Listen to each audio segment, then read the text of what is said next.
Hi, welcome to Menopause Chicks. I am delighted to welcome a new colleague of mine, Roxanne Brooks, and I'll let her tell you about what she does in a minute. But today we're going to be talking about a topic that comes up so often in the Menopause Chicks community, and that is sleep. So welcome, Roxanne. Thank you, Shirley. Thank you for joining us. Now, sleep has been talked about a lot in relation to perimenopause and menopause, and I think in relation to just maintaining our health, we think that maybe we have a lot of solutions when it comes to managing our sleep, but you have a different, let's say, spin on how we approach and manage our sleep.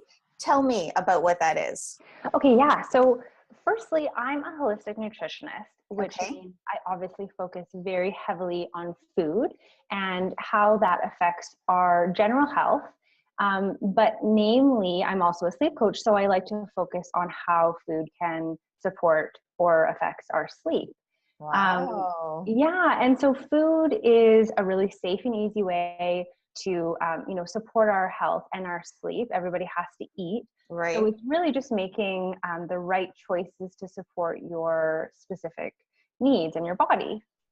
And are there some tidbits of wisdom you can give us right now? Yes, I mean, of course, it can be a really long-winded answer, and each person's body is different. We could be looking at different pre-existing health conditions, different stress levels, different medications that people might be on. So a variety of different reasons why one might not be sleeping, perimenopause or not.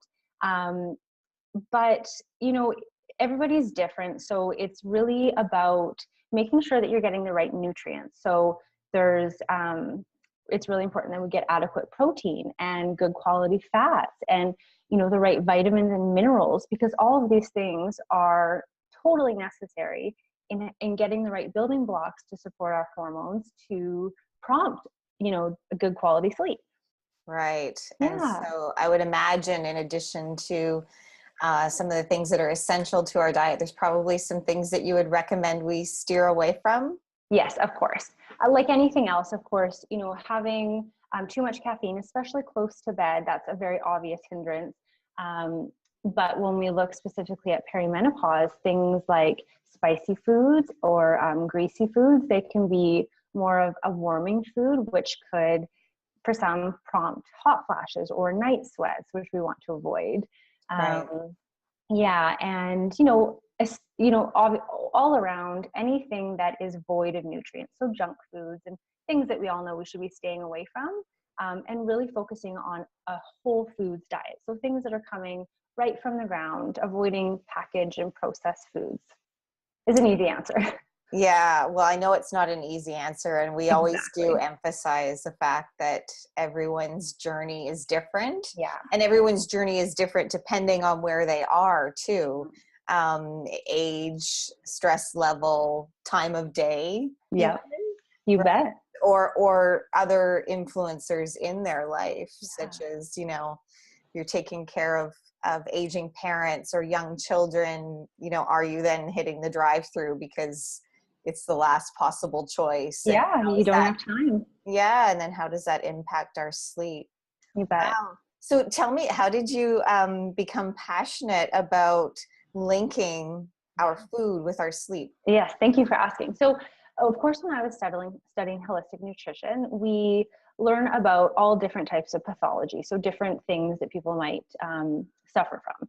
And menopause is something that we did learn about: perimenopause, menopause, and postmenopause, of course.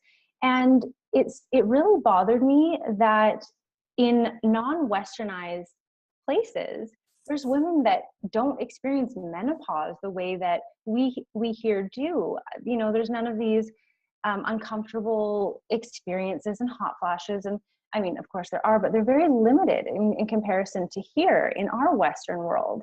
And I just thought it was amazing that it could be brought down to, the community that these women are living in and the foods that they're eating right from the ground and the ages to which they're working at and their lowered stress levels and their support systems.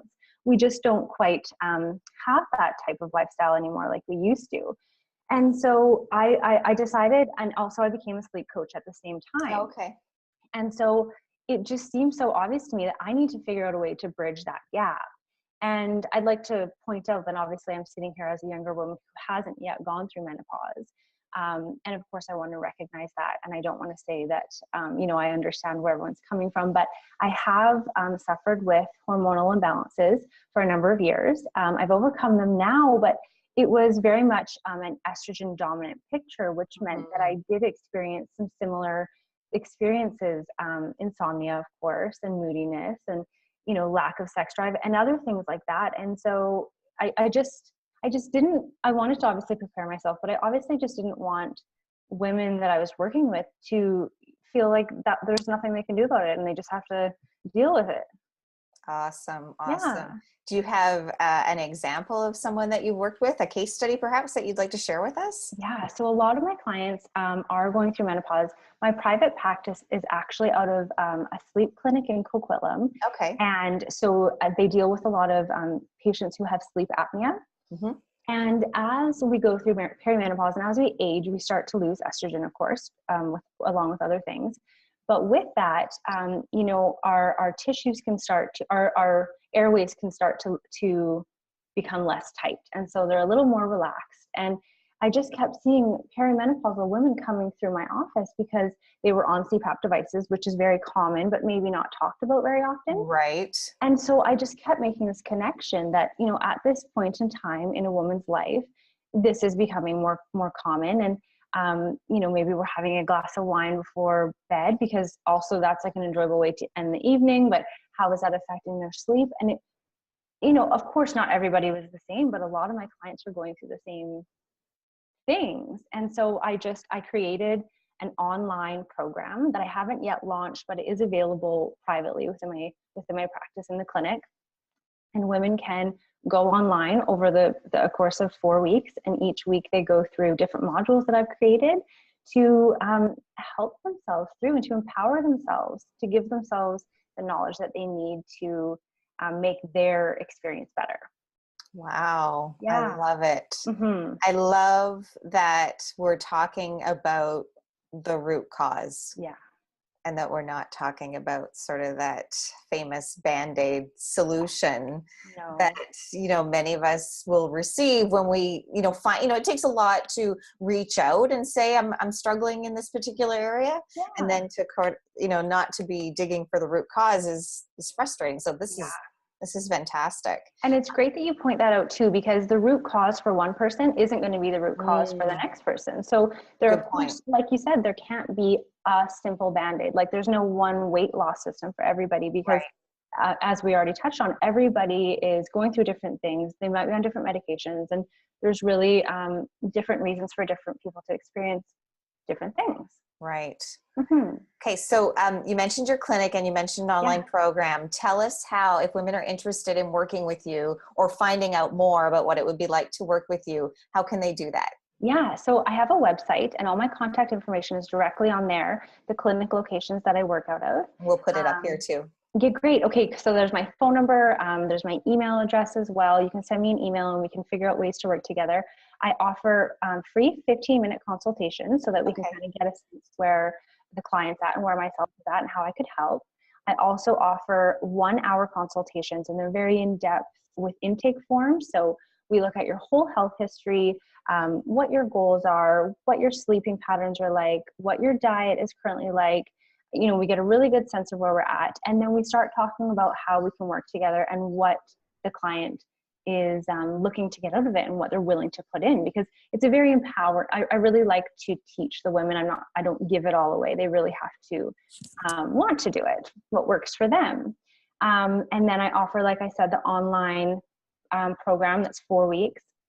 And I also like to encourage women to do an individualized program with me as well, in conjunction at the same time. That usually works best, but it's more specific to, of course, once I have their health history, we can look at maybe different herbs that could support them, and specific diet recommendations to make sure they have the right nutrients for themselves. And then, some specific sleep hygiene or cognitive behavioral therapies that might be good for them in person. Excellent. And say the name of your website.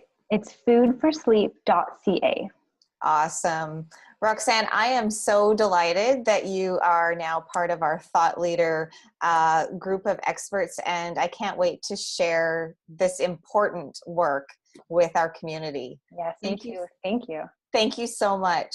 My pleasure. Okay, talk to you soon. Thank you. Bye, Shirley. Bye.